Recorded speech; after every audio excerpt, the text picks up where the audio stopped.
And we got to the bottom maybe 2 minutes into our dive, and my regulator literally fell to bits. I grabbed the regulator from him, took a deep, welcome breath of air. He grabbed it back and disappeared. Well, there's only one thing to do here, and that's to go up. And that was at about 160 feet down.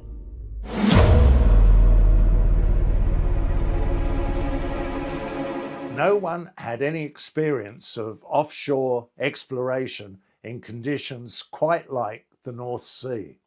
The North Sea can be quite sort of violent at times, and the death toll, particularly amongst divers, was absolutely horrific.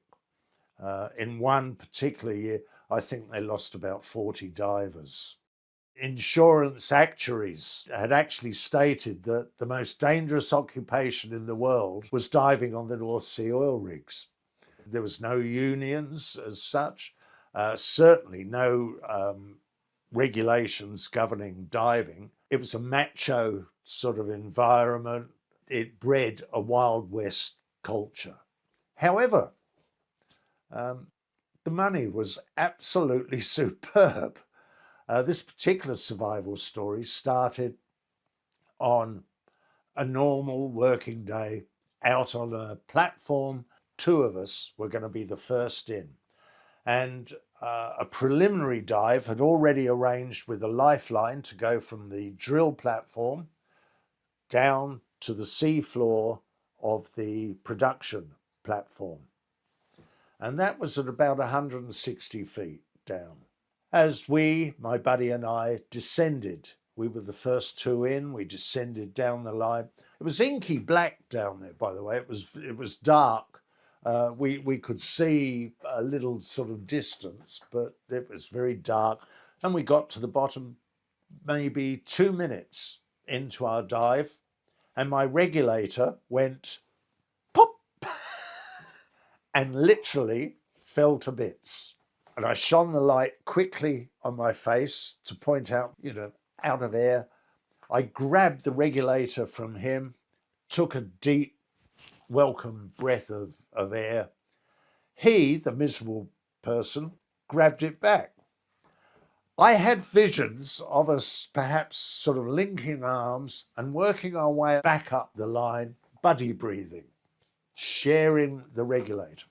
My buddy, because we hadn't discussed the what-ifs of diving beforehand, he had an altogether different notion and disappeared. At which point I thought, well, there's only one thing to do here, and that's to go up.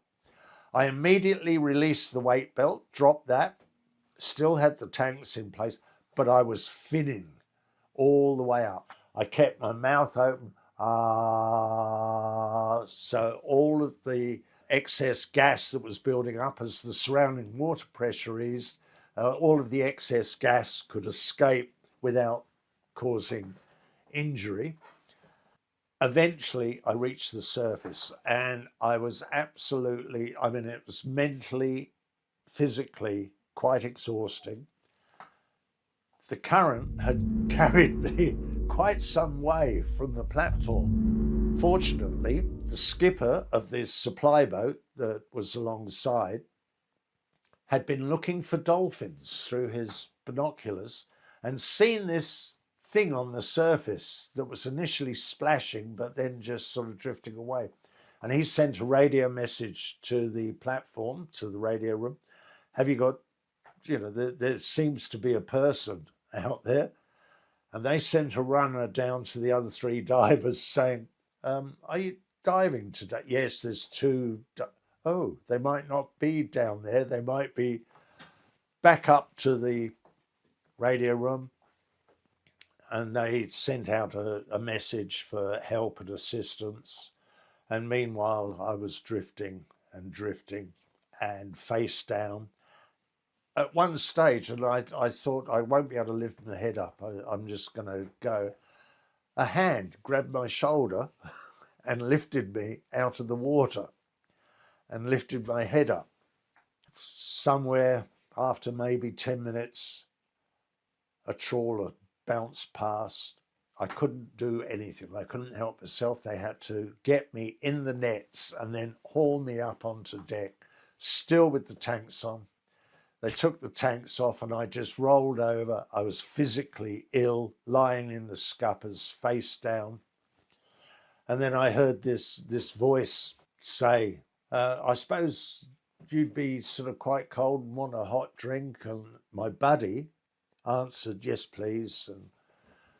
And then they said, and what about your mate? And at that point, I rolled over and the crewman said, my God, it's Strikey. You take your tea black, no sugar, don't you?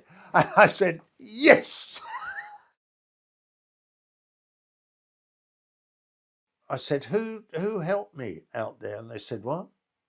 Well, there's no one there. I went, oh, right. And so I thought, well, I won't pursue that little story. What did it feel like when you finally stepped back on solid ground? You get this at a personal level, this wonderful sense of elation. The fact that anything else that ever happens to you in your life will be as nothing. You can just overcome anything. What's the point of sort of getting stressed out and worrying about stuff? And you really start to appreciate the value of life.